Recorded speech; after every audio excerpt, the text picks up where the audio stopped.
IPL franchises अब जा रही हैं दी 100 टूर्नामेंट में पैसा डालने के लिए। वो कहते हैं कि जी आईपीएल का पैसा बोलता है, जिधर इसका इन्वेस्टर जाए खजाने की चाबी खोलता है। तो इस मरतबा खजाने की चाबी खुलने जा रही है इंग्लैंड क्रिकेट बोर्ड के ज़ेरे साया दी 100 टूर्नामेंट पे। वैसे तो जो भारतीय इन्वेस्टर हैं, आईपीएल के डिफरेंट इन्वेस्टर्स हैं, उनकी जो टीम्स हैं वो डिफरेंट लीग्स हैं दुनिया में, उनमें उन्होंने ली हुई हैं फ्रेंचाइजेस। जैसे कि मेजर क्रिकेट लीग अमेरिका में आपको लीग्स नज़र आती हैं आईपीएल फ्रेंचाइजेस के नेम के ऊपर, टीम उनके ऑनर्स ने ली हुई हैं। साउथ अफ्रीका के T20 में भी सेम मामला है। लेकिन दोस्तों अब बात हो रही है जी दी 100 टूर्नामेंट की, और रिजर्वेशन शो की। आईपीएल के फ्रेंचाइज ओनर ने एक नया मॉडल बनाया है इंग्लिश क्रिकेट बोर्ड ने दी 100 का, जो कि 8 फ्रेंचाइजेस हैं टोटल के, उसको वो प्राइवेटाइज करने जा रहे हैं। वैसे जो चीज़ लॉस में जाती है उसको प्राइवेटाइज किया जाता है, यानी सरकार अपने जो यानी कि इंग्लिश क्रिकेट बोर्ड वाली सरकार है वो अपने ऊपर से बोझ उतार के दूसरों को दे रही है, भाई लो तुम चलाओ, हमें हमारे हिस्से का प्रॉफिट दो और हम हो रहे हैं साइड पर, सारी मेहनत करो, तुम खुद भी खाओ, खुद भी कमाओ, हमें भी खिलाओ। अब वो कितने कमाएंगे कितना नहीं कमाएंगे ये तो वक्त बताएगा। लेकिन चूंकि भारत में क्रिकेट के इन्वेस्टर बहुत बड़े हैं तो उनको थोड़ा नुकसान भी हो जाए तो उनको उससे फर्क नहीं पड़ता, लेकिन उस बेस के ऊपर वो अपना नाम मजीद बड़ा करते हैं, डिफरेंट कंट्रीज की लीग में जाके उसको खरीद के उस पर इन्वेस्ट करके। देखिए फॉर्मूला मॉडल ये इंग्लिश क्रिकेट बोर्ड ने बनाया है कि 51% जो शेयर्स हैं वो रहेंगे फ्रेंचाइज के पास, और इसमें और 49% शेयर जो है जो प्राइवेटाइजेशन के लिए जो उसको उसके राइट्स लेगा उसके पास 49% शेयर रहेंगे।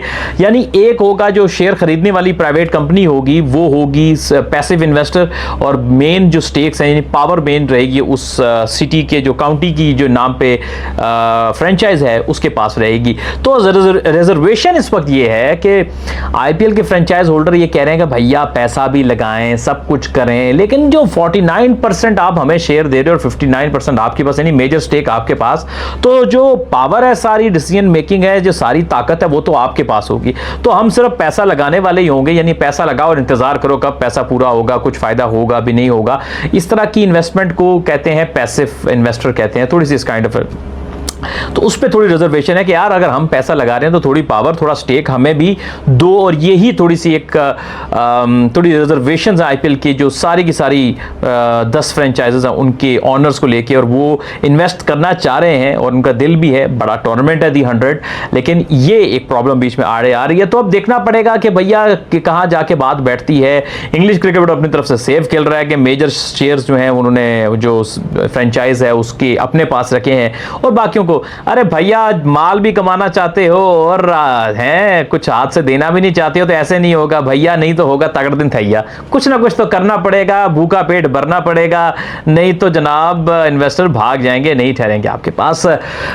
तो भाई क्यों कोई पैसे लगाएगा, इतना पैसा आके इन्वेस्ट करे, अपने मुल्क से पैसा आपके मुल्क में आके लेकर आए, आपको खिलाए, आपके क्रिकेट को परवान चढ़ाए, उस पर इन्वेस्ट करे, उस पर एक डर भी होता है कि लॉस होगा नहीं होगा, जो शुरू की स्टेक होल्डर का हर किसी का एक रिजर्वेशन तो होती है। और फिर पावर भी पास ना हो तो भैया मुश्किल हो जाएगा। इंग्लिश क्रिकेट बोर्ड थोड़ी सी तो आपको ढील देनी पड़ेगी, हैं जी।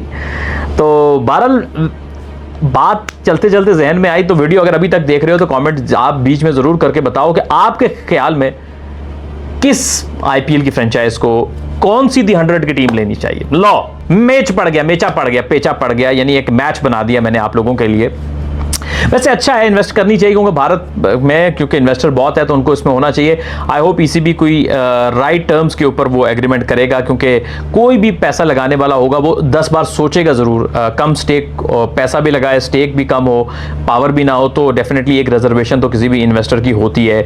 और ये कोई 10, 20, 50 हज़ार की गेम तो नहीं है, करोड़ों रुपए का इनकी इन्वेस्टमेंट होती है। तो भैया पैसा फेंक तमाशा देख, तो लगता तो ये है कि कुछ ना कुछ तो होने जा रहा है। और वैसे भी भारत के जो है वो बड़ी छाप है, आप भारत ही के ओरिजिन से तारुफ रखने वाले ऋषि सुनाक इंग्लैंड को लीड कर रहे हैं। तो भारत के जो वैसे बिजनेस कम्युनिटी है वो बहुत ज़्यादा इस्टेब्लिश्ड है इंडिया के अंदर की इंग्लैंड के अंदर की पोजीशंस पे भी हैं, बिजनेस में भी बहुत आगे हैं। सो मेरा ख्याल है कि अगर वो फ्रेंचाइज अगर वहाँ पे इन्वेस्टमेंट करती है और लोकल इन्वेस्टर जो इंडियंस हैं वहाँ पर उनको भी साथ में मिलाती है तो अच्छा खासा बिजनेस कर सकते हैं, क्योंकि काफ़ी स्ट्रॉन्ग इंग्लैंड की में यूके में अगर हम उसको थोड़ा सा बड़ा करें इस रीजन को, तो उसमें स्ट्रॉन्ग इंडियन कम्युनिटी वहाँ पे मौजूद है।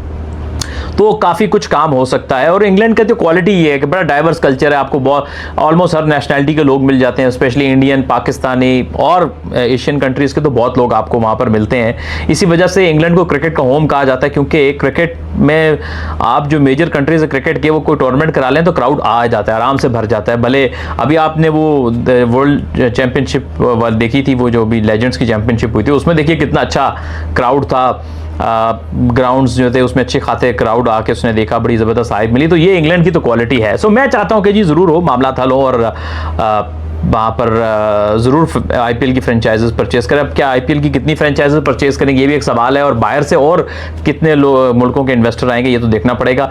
तो बहरहाल पैसे की बात है, फिर तो भारतीय इन्वेस्टर सब कुछ ले जाएंगे भाई, पैसा बात है।